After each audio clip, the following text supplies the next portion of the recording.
guys, welcome back to my channel. Two things real fast. I'm going to be speaking quicker than normal, and that's because I'm trying to beat Mother Nature. It's getting dark outside at like 4 o'clock.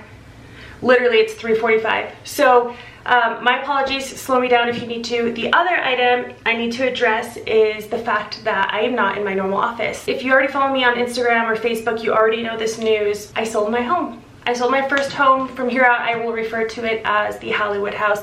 And I hesitate to call it my house. I did buy it back in 2016, but Zach has also lived there with me for the majority of our relationship, so it quickly became our home.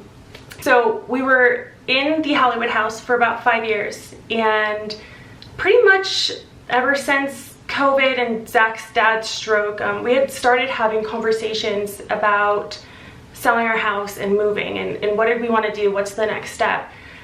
So back in probably February of this year, we started having conversations with a builder. I'm gonna let them remain nameless because I'm still pretty upset about this, but we got on a waiting list in February and we were gonna do a custom home build. And long story short, the market took off even crazier than it already was. Basically, a couple days before my birthday in May, we found out they were no longer holding a spot for us. We were, I think, 2 lots away from getting our lot and breaking ground and starting our home. And anyhow, we found out that they weren't going to be doing custom home builds any longer. The remaining lots that they had left, they were going to build spec homes on. So needless to say, we were super upset. We had our hopes up. We had already, in our minds started picking out the color of our flooring and our cabinets and all that stuff. So it was a really disappointing moment and a huge blow for us. We took like 6 weeks to recover from that and decided, okay, now we still want to move. A couple of reasons being, our house was super small, and you'll see it because I filmed an empty home tour to show you guys. The house was very small. It was like 1,000 to 1,100 square feet, perfect for one person or even a couple, but anytime we would have guests over, it was very obvious that we didn't have enough space. And the other thing was, we were super close to our neighbors. I mean, we would be throwing garbage out, and Amelia, if you happen to watch this, I'm sorry, but we would make eye contact with our neighbors while they were in the shower. It was just very uncomfortable. The last thing is, crime was really kind of starting to pick up, more than just the car break-ins, home break-ins, some violent crime. There had even been a homicide like the last month. We were living there in the neighborhood. We just knew it was kind of our time to get out. Got the home ready, put it up for sale in July, and it didn't even have to hit the market. Again, shout out to Megan. I'll link her down below if you're looking for an agent, but she had her marketing team come out. They took really beautiful photos and a really beautiful video, and she had posted internally to her brokerage Facebook, and lo and behold, one of their real estate agents actually ended up snatching it up before it even went on market. I'm so thankful for that. She paid cash, so we didn't have to wait for, appraisal and all these other items. We were able to actually close in 2 weeks. So all that being said, we're gonna miss the home. We had a lot of memories there. Bye, Bob. I don't want to go down memory lane because I'll probably start crying. But anyways, good luck to the new family. And once we sold our house, we were able to then start looking for our new home. At first, we probably spent 3-4 weeks looking at, I hate to use the word used, but like pre-lived in homes, used homes, whatever you want to call it. As the time was going on and the market was getting crazier and crazier, the homes were getting smaller and less updated, and the price tag was going up. Needless to say, that was also very frustrating. Fortunately, I came across a listing for a spec home, and we ended up putting an offer. He brought his little bunny. We ended up putting an offer on a spec home that we loved. We went and looked at the model and everything, and we were outbid. So normally you don't bid on a house. Well, I mean, I guess you kind of do, right? Because you don't know how many other offers are coming in when you put an offer on your house. But essentially what happens right now, if you're building on a spec home in Utah, they give you 3 days to put in your offer, and they basically accept the highest and best offer that they get. So didn't get the first one. That was kind of another huge blow for us, but fortunately, 2 weeks after that, the same builder had another home go on the MLS, and we actually ended up loving this home more, put in our offer, and it was accepted. At this point, we are 3 months into our build process. When we put our offer in on the home and it got accepted, they had actually already poured the foundation,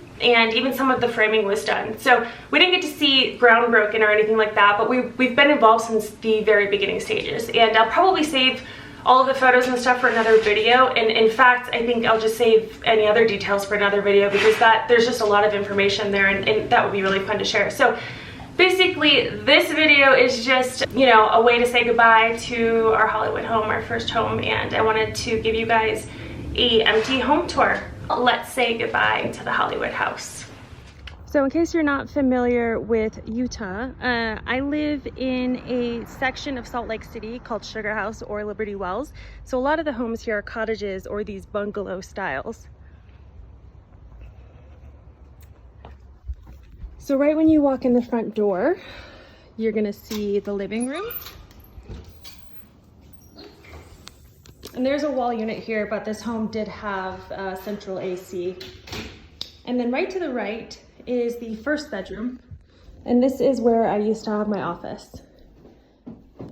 Small little closet area there. And then next to that first bedroom is what used to be the old master bedroom. So when this home was built in 1926, it was a 2-bedroom home. So here is the master walk-in closet. And then I also had a spare wardrobe in here, just because Zach and I couldn't fit all of our clothes in the new master bedroom downstairs together. So here's the kitchen. It was nice and updated like this before I moved in, so didn't have to do much here.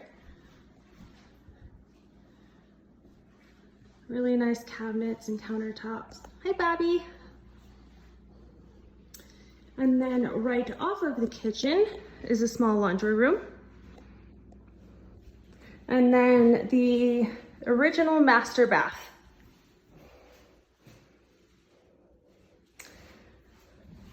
And then small dining area. And this is where the home actually ended or was finished when it was first built. And then a couple owners previous to me built this addition, which has another bathroom, 3/4 bathroom. So really nice shower, toilet, sink, all that vanity.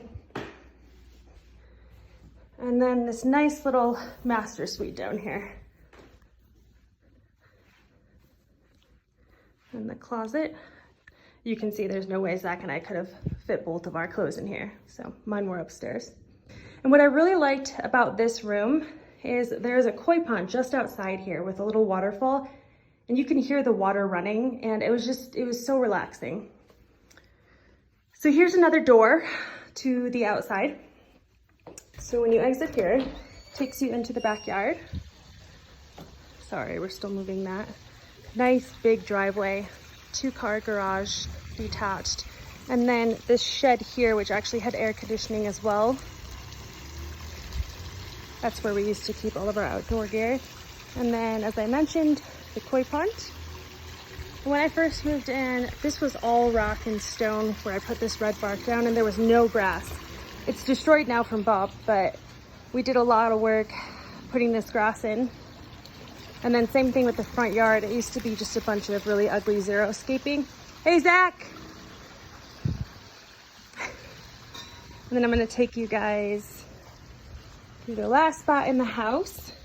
Now this area is called Liberty Wells because there's a bunch of natural springs. Oop, we got a Bobby. A bunch of natural springs in the area, water rights, and also the water tables are actually very high in this area. So a lot of the homes don't actually have basements. They have shelf basements or, you know, just a little bit of storage down here. So same thing with ours, it's not finished and it's super creepy.